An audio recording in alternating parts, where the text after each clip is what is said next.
सभी को प्रणाम। हम पढ़ रहे हैं पुस्तक प्रेम योग। कल हमें समझाया गया कि हम अपनी छोटी सोच को त्याग कर आगे विराट की तरफ बढ़ें। कौन से विराट की तरफ? जहाँ हमारा जो भीतर प्रेम है वो केवल संकुचित ना रह जाए, केवल स्वार्थ के शारीरिक संबंधों से लिप्त ना रह जाए, जबकि बल्कि हमारा प्रेम ऐसा हो जाए कि हमारी परमात्मा से एकत्व हो जाए परमात्मा से। और प्रेम का दायरा जो है किसी देश, जाति, लोगों से सीमित ना हो जाए, वो बढ़ता चला जाए हमारे प्रेम का दायरा। तो इसी भाव के साथ देव शक्तियों का आवाहन करते हैं, उनसे प्रार्थना करते हैं कि जो हम पढ़ रहे हैं उसका अगर एक अंश भी हमारे जीवन में व्यवहारिक रूप में उतर जाए, हमारी आत्मा में उतर जाए और हम उस प्रेम तत्व की संवेदनाओं को एक पल के लिए भी महसूस कर लें जीवन में, तो शायद हमें जीवन जीने की दिशा मिल सकती है। तो वही प्रार्थना करते हैं भगवान से। अगले चैप्टर में गुरुदेव बता रहे हैं ईश्वर बोध की सर्व सुलभ साधना प्रेम। ईश्वर बोध मतलब ईश्वर को जानते तो सब हैं, सुना भी सबने उनके बारे में, पर उनसे मिलन होना, उनको महसूस करना, उनसे एकत्व होना, उनसे बात करना। बोध मतलब क्या हुआ? वही ना, वो ज्ञान तो है पर वो फीलिंग के फॉर्म में आना, वो समझ पाना कि हाँ ये एग्जिस्ट करता है, और विश्वास का उस लेवल पे मजबूत हो जाना। वो कैसे हो सकता है? उसकी साधना चाहिए। अगर वो चाहिए, ईश्वर बोध चाहिए, तो उसके लिए बस प्रेम की साधना करो। कौन से प्रेम की? पढ़ते हैं, यह संसार महान है, महानतम है, मुझ में तो कुछ भी सार नहीं दिखाई देता। अब तो बस ईश्वर को पाने की इच्छा है। आप मुझे दीक्षा देकर ईश्वर प्राप्ति का मार्ग दिखाएं। यह कहते हुए एक नवयुवक ने आचार्य रामानुज को प्रणाम किया और उनके समीप एक और बैठ गया। आचार्य रामानुज ने सीधा सा प्रश्न किया, तुमने किसी से प्रेम किया? युवक ने उत्तर दिया, मेरा तो किसी से भी प्रेम नहीं, मेरा तो संसार से कोई राग ही नहीं, मैं किससे प्रेम करूं? मैं तो भगवान को पाना चाहता हूँ। लेकिन तात, आचार्य रामानुज ने बड़ी मीठी वाणी में बोला, भगवान को पाने की तो एक ही कसौटी है, प्रेम। जिसके हृदय में प्रेम नहीं, वह ईश्वर को प्राप्त नहीं कर सकता। प्रेम यदि सांसारिक है तो भी उसे शुद्ध किया जा सकता है, पर जिसने प्रेम की कसक अनुभव ही नहीं की, वह भला परमात्मा को कैसे प्राप्त कर सकता है? सो मैं विवश हूँ, तुम्हें दीक्षा कैसे दूँ? आचार्य रामानुज जैसे महान आध्यात्मवादी के मुख से प्रेम को परमेश्वर के समकक्ष ले जाना कोई आश्चर्य नहीं। वस्तुतः संसार में यदि कुछ अपार्थिव है तो वह बस प्रेम ही है। यदि प्रेम काम में परिणत नहीं किया जाता तो मनुष्य धरती पर रहते हुए भी अलौकिक सुख और ईश्वर तत्व की अनुभूति कर सकता है, क्योंकि शुद्ध प्रेम ही तो परमेश्वर है। कितना सुंदर एग्जाम्पल दिया कि हम सोचते हैं कि सबसे डिटैच होना है, और सबसे डिटैच हो जाएंगे तो भगवान की प्राप्ति हो जाएगी, और फिर सारे रिश्ते नाते तोड़ के और सब कुछ छोड़ छाड़ के चले जाओ हिमालय पे, और फिर संसार में रहते हैं तो कहते हैं कि अभी हमको योगी तपस्वी थोड़े ना है जो संसार छोड़ के चले जाए, और हम तो संसार में रहना है, तो संसार में रह के ये सब पॉसिबल नहीं है, प्रेम व्रेम ये सब संभव नहीं है। तो सारे जितनी भी ये धारणा मिथ्या है, इन सबका खंडन हो गया अगर इस एग्जाम्पल को देखें। क्योंकि प्रेम हमें लोगों से अलग नहीं करता, प्रेम हमें हमारे रिश्तों से ट्रू सेल्फ में जोड़ता है, हमारे आसपास हर चीज़ से हमें जोड़ता है, और बहुत अच्छे तरीके से जोड़ता है, बहुत निष्काम और प्योरेस्ट लेवल पे जोड़ता है। हो सकता है सामने वाले को आपका प्रेम समझ ना आ रहा हो, तो प्रेम में ये शर्त तो नहीं रखी थी ना प्रेम करते हुए कि आपके अंदर जो प्रेम है वो सामने वाले को समझ में आ जाए, ये शर्त तो नहीं है ना प्रेम की।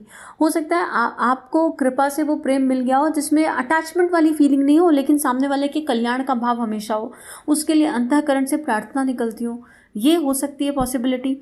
लेकिन सामने वाला, जब हम बॉडी कॉन्शियसनेस में होते हैं तो सामने वाला हो सकता है आपसे अटैचमेंट वाला प्रेम ढूंढ रहा हो, कि रोल प्ले वाला, कि नहीं अगर आप मित्र हो तो मित्र जैसा बिहेव करो, वाइफ हो तो वाइफ जैसा बिहेव करो, हस्बैंड हो तो हस्बैंड जैसा, बेटा हो तो बेटे जैसा। हाँ, व्यवहार स्तर पे वो होना चाहिए, लेकिन अटैचमेंट और एक्सपेक्टेशन नहीं होनी चाहिए। और प्रेम मिथ्या और खंड कब होता है शारीरिक? जब एक्सपेक्टेशन टूटती है।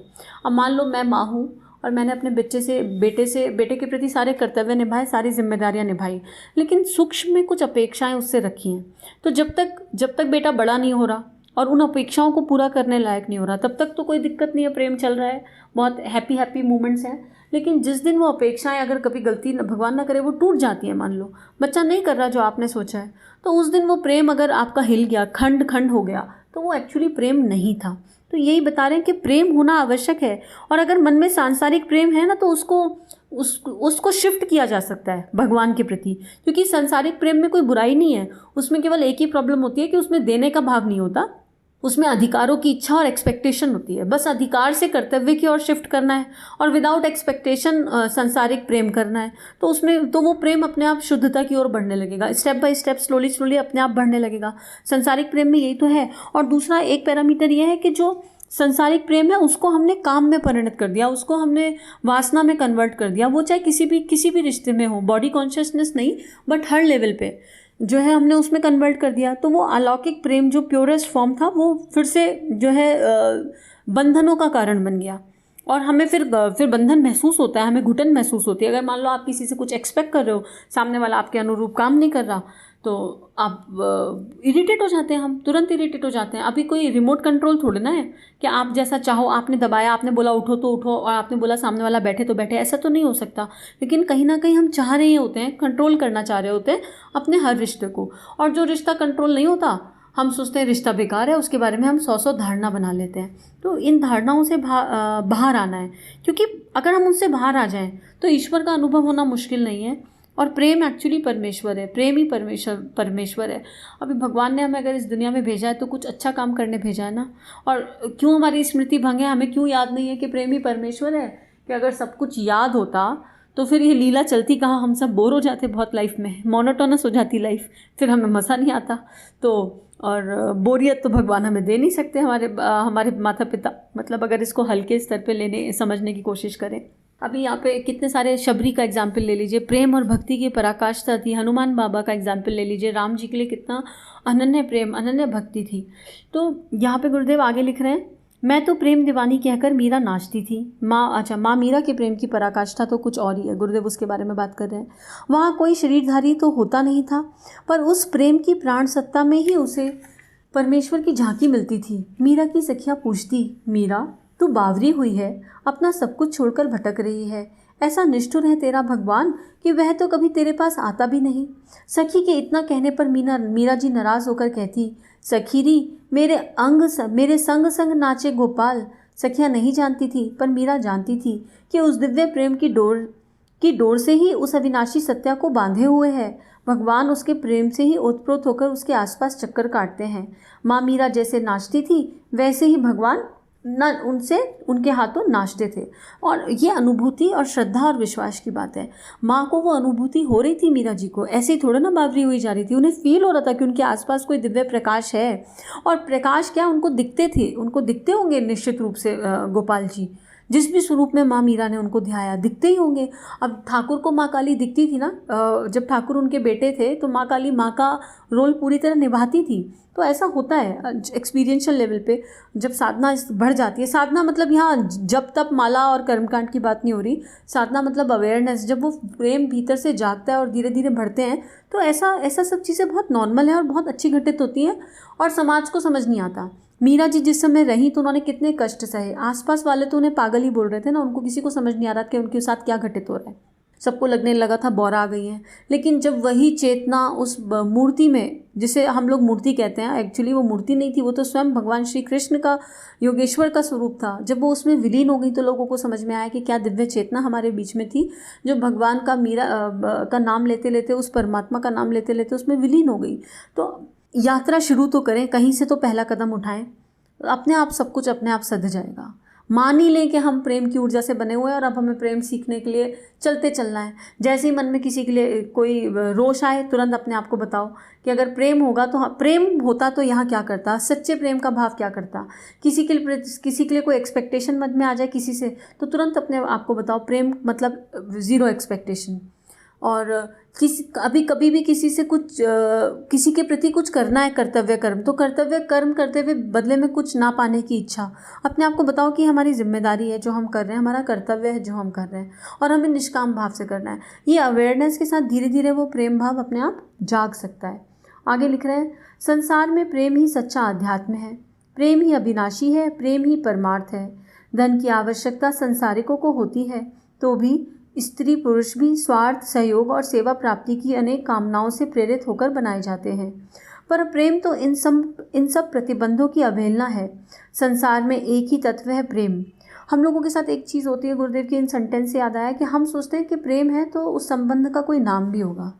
ज़रूरी नहीं है कि अगर दो लोग प्रेम करते हैं, दो लोगों को एक दूसरे से प्रेम है तो उस संबंध का कोई नाम है। अब आपके मन में करुणा किसी अनजान के लिए जाग गई तो कोई ज़रूरी थोड़ा ना, मानवता अपने आप में क्या एक कंप्लीट नाम नहीं है? मनुष्यता, मानवता, उस मानवता के नाते, उस मनुष्यता के नाते मन में संवेदना जाग गई। अब कोरोना में कितने लोग एक दूसरे की हेल्प कर रहे हैं, मानवता के आधार पे तो कर रहे हैं, मानवीय गुण के आधार पे तो कर रहे हैं ये सब। ऐसा थोड़े ना कि लोग एक दूसरे को जानते हैं, लेकिन कितने वॉलंटियर्स बिल्कुल विशुद्ध शुद्ध रूप से निकल कर आए हैं। सबकी इंटेंशन अलग अलग हो गई, लेकिन कर्म तो श्रेष्ठ ही जा रहा है ना। तो वो किस भाव पे जा रहा है? कोई रिश्ता नहीं, कुछ नहीं, लेकिन मानवता के आधार पर भीतर का भाव जागृत हो गया, भीतर की करुणा संवेदना जागृत हो गई। इतना कष्ट लोगों का देखा नहीं गया तो लोग निकल निकल के आगे सहयोग कर रहे हैं। कितने लोगों को हम जानते हैं जो साधना स्तर पे बहुत हाई है, बैठते हैं 6-6 7-7 घंटे माँ पृथ्वी के लिए प्रार्थना करते हैं कि सबको शक्ति दो, सबको हिम्मत दो, सबको धैर्य दो, साहस दो। क्यों बैठते हैं 6-6 7-7 घंटे? क्या क्या पड़ी है उनको, और उनको क्या लाभ मिलने वाला है? उनको लाभ की कोई इच्छा ही नहीं है, बस उनकी आत्मा को संतुष्टि मिलती है, तृप्ति मिलती है कि हमने अपना कोई सहयोग किया, हम अपना कोई योगदान कर पाए इस महामारी में। अगर हम घर से नहीं निकल सकते, कुछ तो सहयोग कर सकते हैं ना, तो क्यों ना प्रार्थनाओं से सहयोग करें। हर प्रार्थना का, हर तरह के कर्म का अपना महत्व है। अगर आप कुछ नहीं कर सकते हो तो प्रार्थना कर लो। तो यही बात यहाँ गुरुदेव हमें समझाना चाह रहे हैं कि प्रेम कभी ख़त्म नहीं होता, इतनी प्योरेस्ट फॉर्म ऑफ एनर्जी है, प्रेम परमार्थ है और सच्चा अध्यात्म है। अगर अध्यात्म को, स्पिरिचुअलिटी को समझना है तो प्रेम को जीना सीख जाएं तो सब कुछ अपने आप संभव होगा। संसार में एक ही तत्व है प्रेम। संतुष्टि और विकास के लिए मनुष्य प्रेम पूर्वक त्याग करना सीखता है। जब यही प्रेम बढ़ता बढ़ता समष्टि तक पहुंचता है तो सब कुछ देते रहने की कामना करता है। अब देखो, समष्टि मतलब यही है, एक व्यष्टि, व्यष्टि मतलब छोटा छोटा दायरा, समष्टि मतलब सबसे एक हो गए हम। अब फिर कोई इंडिया, फिर कोई यूएस, फिर कोई जापान, फिर कोई कनाडा नहीं है, फिर केवल मनुष्यता है, मानवता है, और उस मानव मात्र के लिए मन में प्रेम का भाव है, उसके अलावा कुछ भी नहीं रह जाता। और स्टेप बाय स्टेप धीरे धीरे प्रोसेस होता है। और लेकिन पहला कदम, अगेन बात यही है कि पहला कदम उठाएं तो, और अपने लिए ना चाहकर किसी और को निरंतर देते रहने का भाव, इसमें कितना सुख है ये वही जान सकता है जो एक प्रेम की परितृप्ति के लिए स्वयं भिखारी और अनाथ होने तक को तैयार रहता है। भगवान को भी ऐसे ही पाया जाता है। सच्ची बात तो यह है कि प्रेम परमात्मा को प्राप्त करने की आकांक्षा का प्राय भर है। कितना सुंदर। इस पैराग्राफ को कल समझने की कोशिश करते हैं। आज के लिए इतना ही। सभी को थैंक यू, सभी को प्रणाम। इस तरह की और वीडियोस देखने के लिए हमारे चैनल को सब्सक्राइब कीजिए। आप सभी का बहुत बहुत धन्यवाद।